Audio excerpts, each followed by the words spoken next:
Thanks for listening to the Tech Tools for Teachers podcast, where each week we talk about a free piece or two of technology that you can use in your classroom.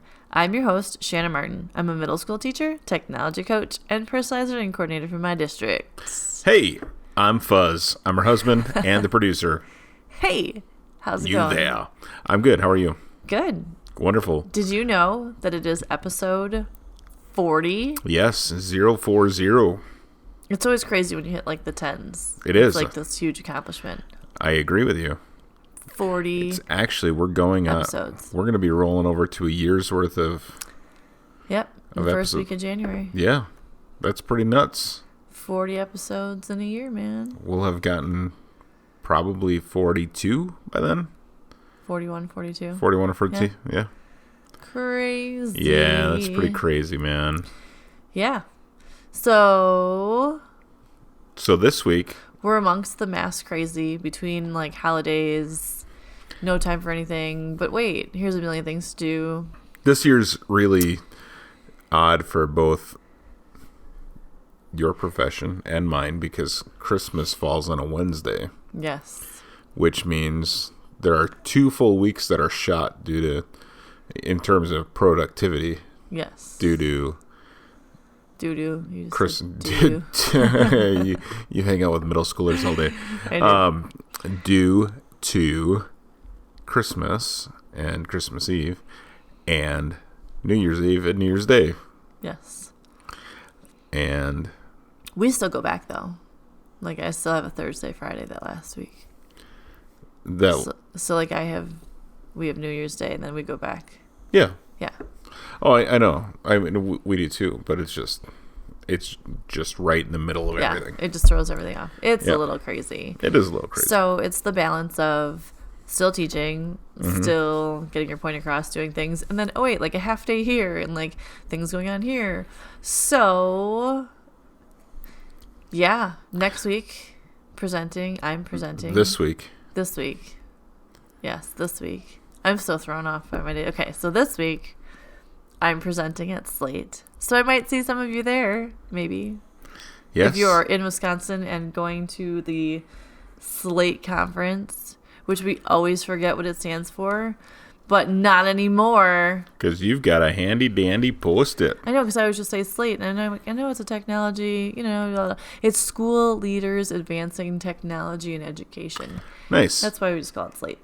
But I will be headed there and presenting this week, and I will be talking about this week's podcast theme, and I'm so excited because I came up with this snazzy little catchphrase. Not even a catchphrase. It's like this week's theme. We all know I love a theme. The theme is full steam ahead. Oh, yeah. So we're talking about STEAM tools. All right. Very good. So along with while I'm gathering things for my presentation, it's stuff that I use with my staff, mixing it in and in my own classroom. And so I was kind of excited, like, oh, well, since I'm putting this together, I'm just going to talk about it this week because I have so many things to talk about. And I don't even think, actually, during my presentation, I'm even get to things that I'm talking about really on the podcast this week, just because there's so much stuff. Right. Even you said, you're like, how many things are you talking about? Yeah. Let's do some math here. You have 4 topics today. 45 minutes and 405 topics. It's okay. I talk fast. Yeah. It'll be good. I'll be like, here's all the resources. Auctioneer. Let me just push resources. Here's all the things. Here's how to use them. But anyway, this is kind of actually a Slate is why the podcast kind of started. Oh, yeah. It's like the people ask for help, so I try to help. Start giving them some resources, and here we are today, 40 episodes in, talking about STEAM. Yeah. Okay, so let's actually get down to what we're going to talk about today. So, STEAM. While there's, we know science, technology, engineering, and math, we can't forget the arts because there's so many ways to incorporate various forms of art in with the design process and with problem solving and building and all these things. So, we are going to start with the science and math stuff first. Okay. And the website is called PHET. PHET. So it's FET with a PH. FET with a PH. So the website itself is phet.colorado.edu. Mm-hmm. And holy cow, is this the coolest math science resource that I found in a while.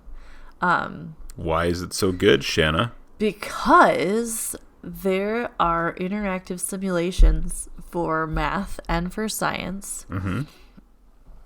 And they'll even tell you there's 658 million simulations delivered they've shared in classrooms. Well, They cover topics from physics to chemistry, math, earth science, and biology.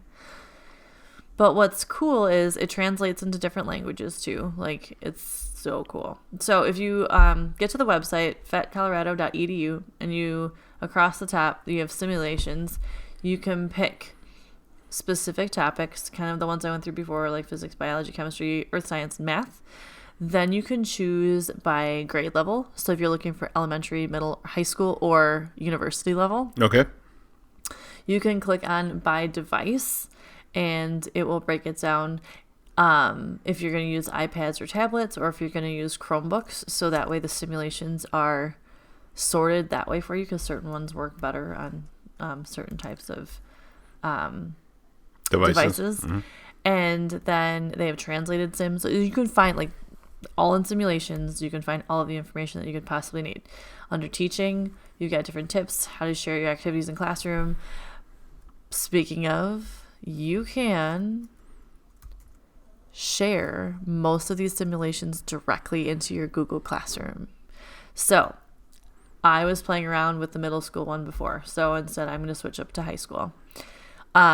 For middle school, they have from science, like glacier activities, to I was playing Plinko with probability before. Cool. You can, and there's different you could, some of them, a few of them run on Adobe Flash. Some of them download like directly to whatever device you're working on. Yep. Some of them you can play directly on there. They're all, it works really, really nicely. And they're easy, just like pick one. So I picked Area Model Algebra. You can choose to download it, you can choose to embed it, and then you have the options of dropping it into your Google Classroom, or you can click the play button, and then when, not all of them have that available, but when you do click the play button, and most of them that do, you then can just interact with the simulation right there on the website, and you don't have to do any sort of downloading. Cool. Walks you through the directions, and you're able to practice whatever science or math lessons that you're working on. Mm-hmm. You can assign it for like group activities. You can assign it for, just class interaction. You can work as a class. It's really, really cool. And the amount of topics, there's like an energy skate park, or there's estimation, or there's like things on fractions or forces in motion. There's a fraction matcher. There's gas properties, gene expression, like so many math and science simulations to choose from. So whether you're a math teacher, science teacher, any of those areas in between, there is a ton to offer. And what a great resource for students to have for extra practice if needed. But yeah, it's like chemistry, physics, introductory things to advanced university level things. It's very, very cool. So check out fetcolorado.edu.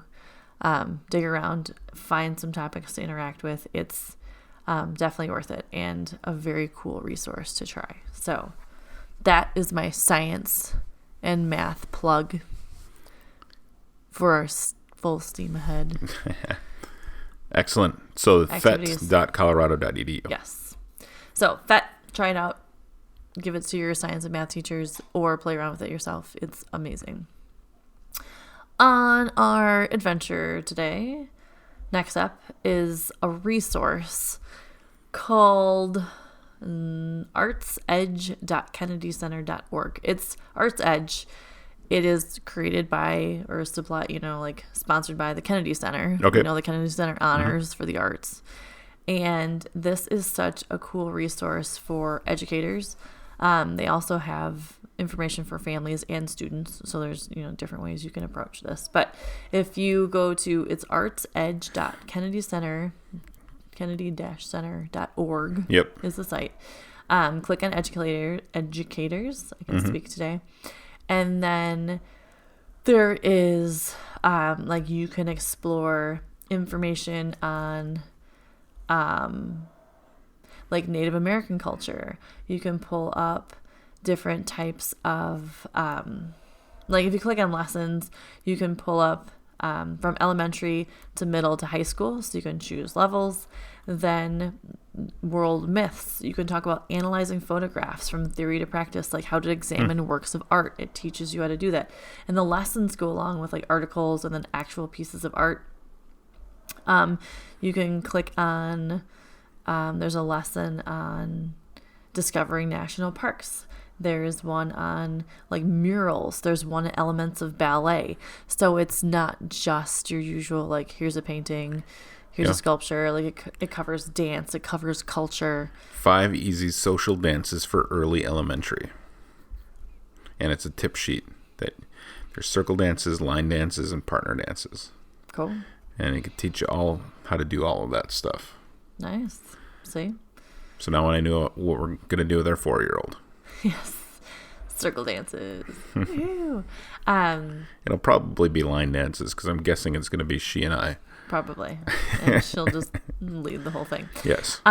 So with the lesson plans, it lays out your lessons for you. It kind of shows you exactly what you need to do. There's tip sheets on how to create authentic cultural experiences for your students.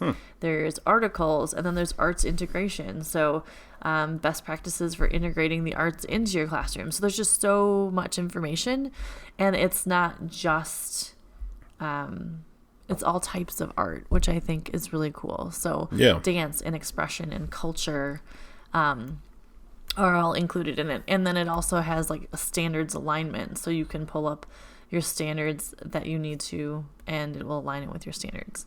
Then there's also other options, as families, you can share information, because I know always we're looking for family resources and stuff, but there's really good articles just for parents to kind of look through and share, getting your kids involved or preventing and treating injuries during dance, or just different cool things. So things you can work with at school versus what can you do at home when you're out and about, things to look for and search for, which is kind of cool, if you're out in the world with your family.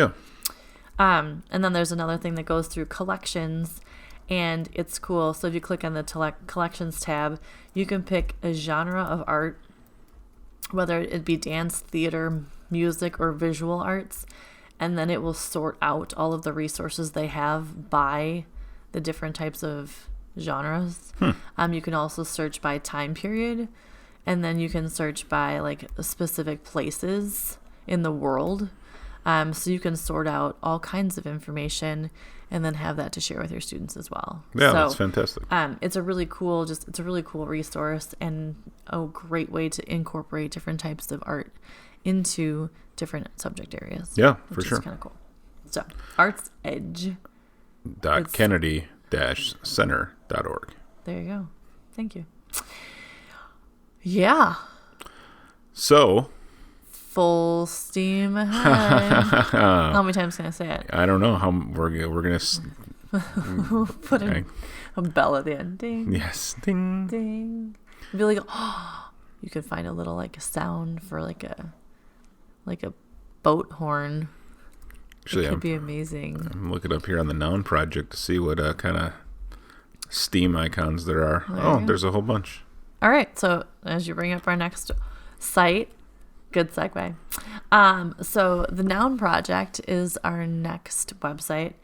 It is very similar. I didn't mean to steamroll you. Sorry. I'd be steaming mad if I really was upset. All right. So. Don't mind if I toot my horn? I think like a steam whistle. Digress. I get nothing. Okay. So on that note, the noun We'll project. iron this out later. The noun project. Yes. Is an icon site, which you can create your own art with icons. It is very similar to Flat Icon that I talked about recently. Yep. Where you have a giant resource. This one has over 2 million curated icons. You can create a little login for yourself and then basically type in your topic and you can search anything and find icons for anything. Excuse me. And then you can add them to anything that you want to. So you can add them to documents. You can add them to, if you want to logo stuff, you can create art projects in Google Draw. You can do all kinds of things, but it's a great resource and a quick one if you need some cool icons. And if you want to try out something different, Flat Icon is one, but the noun project is pretty cool. And some of these are more detailed icons than we talked about in Flat Icon. There are general like shapes and stuff, but then there's some pretty specific kind of drawings too, which is kind of cool. And then you can make adjustments to them with, like colors and shading and all that kind of stuff. So Flat Icon is one option, but the noun project is our kind of artsy thing where you can create your own. What are the things that you've searched? Have you found anything super fun and strange yet? Like palm trees. Palm trees. Well, I typed in palm and I got about 500 palm trees and then hands because it's the palm of your hand. Or then they started pulling up hands and fingers and water pouring in hands and palms and 18 billion more types of trees. So the pages keep on going and going and going. I typed in fuzz. Got a lot of peaches and beards. There you go. And police hats. Oh. Yeah. Fun. And some, I don't know, robot-y things. All right. Yeah. Cool. So the noun project, check it out. Try it out if you need some fun icons. Something easy to find cool icons on and try stuff out. You got it. Cool. So that's kind of artsy, kind of designery, The last site we are going to talk about is a site that comes up on occasion and then I forget about it and then I find it again and I'm like, why don't I use this more often? If you need a fantastic resource for all things art and culture, you can Google it. Go to Google Arts and Culture. It's not just a regular Google. The website is artsandculture.google.com. And I always forget this exists, and I don't know why, because it's such a great resource. And with all of the different classes I teach between social studies and reading and computers and robotics and all the other things, this site has so much to offer. So if you just look at the page, there's of course a million different pieces of art, so you can click on a painting. But what's really cool, if you scroll down a little bit, you can explore with Street View, because you have all the Google tools, but you can explore and take a tour of the Eiffel Tower, from the Eiffel Tower. So here's the view of France from Paris from the Eiffel Tower. You can go through and visit the Taj Mahal. But what's really neat about this site is Google has partnered with all of these different museums.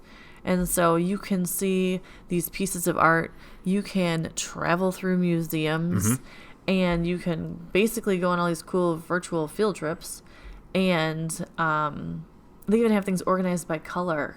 So explore by color, all of these pieces of art that would be in the shades of blue and red. And yeah, it's amazing with the amount of stuff they have.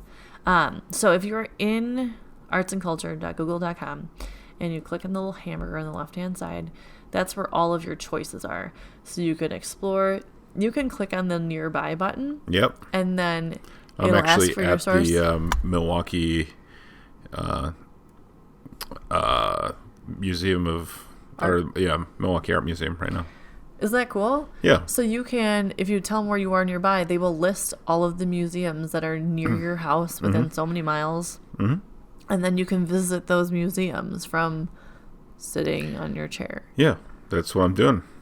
Look at you. It's the best way to visit. It's not best way to visit a museum. But what a cool way to expose students to things that they normally wouldn't see. Speaking of sitting on my chair, I clicked in on the Milwaukee Art Museum, and one of the exhibits that is on there are chairs. Look at that. Yeah. See? This one here is a Chase Lounge number 313 from Marcel Breuer. Nice. So on the left-hand side, while you are exploring and going on adventures through your museums, you also can pick themes, experiments, artists. You can choose by mediums or art movements or historical events or historical figures. And it's kind of cool if you click on historical figures. There's this giant list of A to Z of all these historical figures. But then if you pick someone, let's find a historical figure. There's so many choices. I can't pick one. Who do I want to pick? I don't even know. The list is gigantic. So we're gonna pick Lady Gaga. Okay. Because she's a historical figure. Yeah. It's kind of cool. You get a little blurb about them, so you get about a paragraph of information about your person, and then you get different pieces, like photographs, or like hers has costumes, or quotes that they have. So then it's like, if there's art connected to your famous people, or if there's a specific like quotes that are considered, art or whatever, you can click on those, and then they have more. She only had like 13 in hers, but if you pick like Queen Victoria, there's 587 items under the list for Queen Victoria. Wow.